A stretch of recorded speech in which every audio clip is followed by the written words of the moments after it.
It has put it in your mind that if ET's out there, evolution is the truth. And I don't want to believe in evolution, so I can't believe in ET. Why?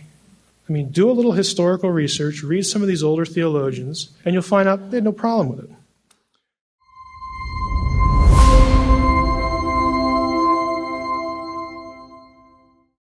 Second problem, second fear generator, is the notion of intelligent alien life, quote-unquote, proves, or at least supports, the theories of naturalistic evolution and panspermia. Panspermia, Dr. Ross, again, touching on this today, that life was seeded from space, either in an undirected way, an accidental way, a random way, or directed panspermia, that ET planted life on Earth deliberately. There's intent and there's intelligence there. Now, to some extent, this objection is as irrelevant as the first, since there were many theologically conservative Jews and Christians, especially those with advanced graduate degrees in science, who embraced the theory of evolution.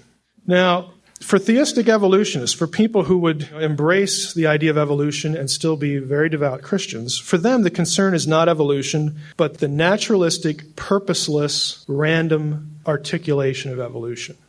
The fundamental non-negotiables for a conservative Jew or Christian, whether they accept evolution or not, is that God created all things. And if he created the process of evolution, and that's how things get explained, fine. Then I just look at it and say, oh, that's how God did it. That's interesting. That's all that needs to be said. And there are verses that could be taken this way. For instance, in Genesis 1:20, it says that the earth brought forth a whole list of life forms.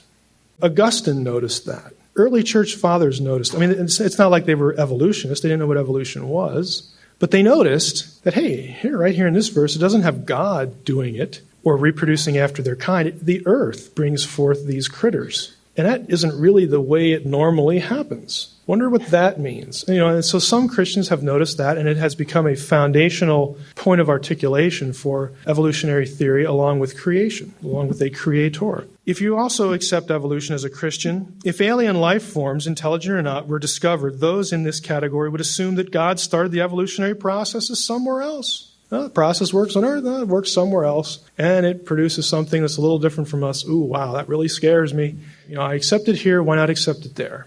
Now, the real rub, though, comes with people who don't accept evolution. Those who reject it would, by default, now catch this, they would be forced to argue that God created alien life forms just like he created life on Earth, essentially out of nothing. There it is. As noted above, there's abundant evidence that this was the position of many Christian theologians prior to Darwinism. Did you catch that? Prior to Darwin, nobody heard of evolution. The idea of a creator God did not have competition.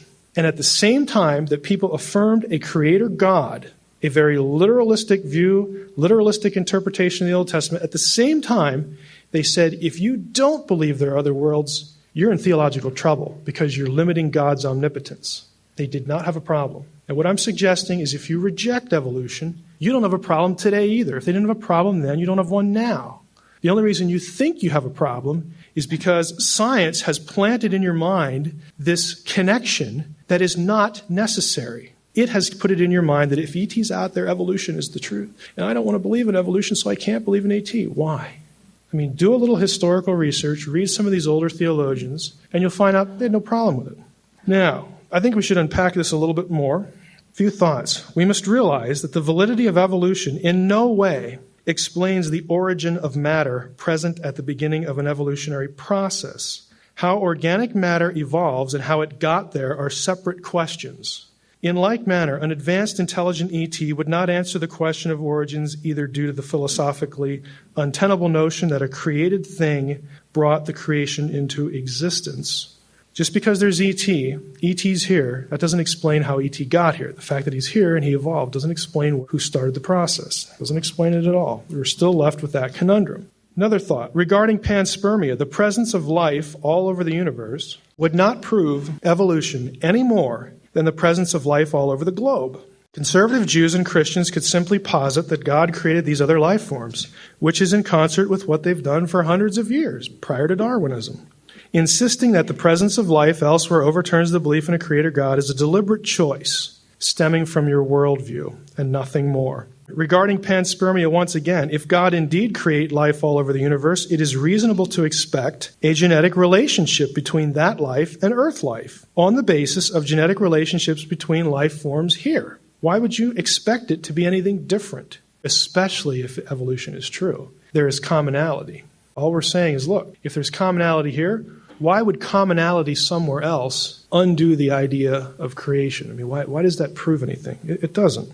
Genetic relationships between life forms do not argue for a cause and effect relationship. Even if intelligent life forms from elsewhere were quite similar to us genetically, or even visually or whatever, it's not sufficient on this point to assume a cause-effect relationship because we are presuming they are technologically superior to us either. We are technologically superior to apes, but we're not their creators. One cannot then retreat and say, well, we're the product of evolution, so that isn't a fair comparison. Well, it is a fair comparison if you believe that ET is here by evolution. I mean, it's just logically inconsistent.